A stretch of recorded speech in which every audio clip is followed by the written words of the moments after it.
qabattee irran taa'e waan dandeessu namaa godha wallahi an qabaadheeti miti ግን rabbiin gaafan baasunaa deebisa waan ajaa'iba asiin yoon baase asiin riskiin anumaa dhufte jechuudha wallahi laazim takkaa bakka gaafa osumaan qarshii dhibba takka gaafa duraa dhibba takka qofa qabaadhee irraa namaa kan nu jira jechuudha ግን deebi'ee 500 taa'ee naa deebi'a jechuudha bakka gizee duwwaan kana laaleetiin aha rabbiin gizee rabbii jecha waa namaa goota rabbiin illee akkasuma isinii godha jee yaade jechuudha kanaaf illee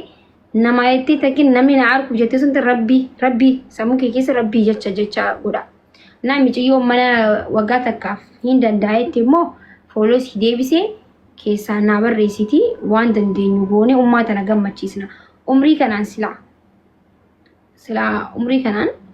nama du'aa godhattee tuma bakka quraana qara'uu qabdu masgidatti malee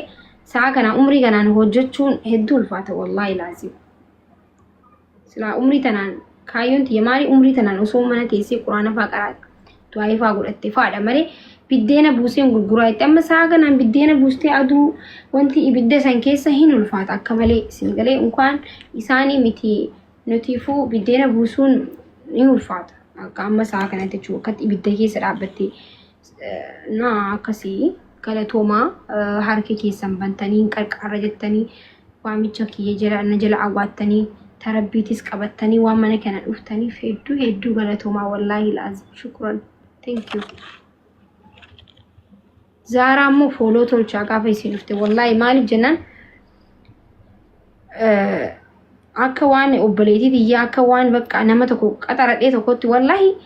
deem akkas godhi deem bira geessi maal jee baajaaj dadhii fi isiitiif kafaltee waamee ifirraa kafaltee jechuu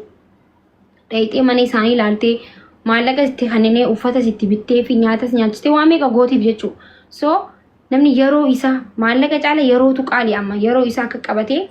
dhayxee waan kana godhuunis waan guddaadha wallahi Zaaraan kabajamuu qabdi Zaaraa follow tolchuu qabdanii na isin illee nama rakkoo keessa dabre isin illee yeroo bijee waan takka hin goona inshallah yeroo bijee gizee mana dhufte garuu follow tolchaa hundi keessanoo yaa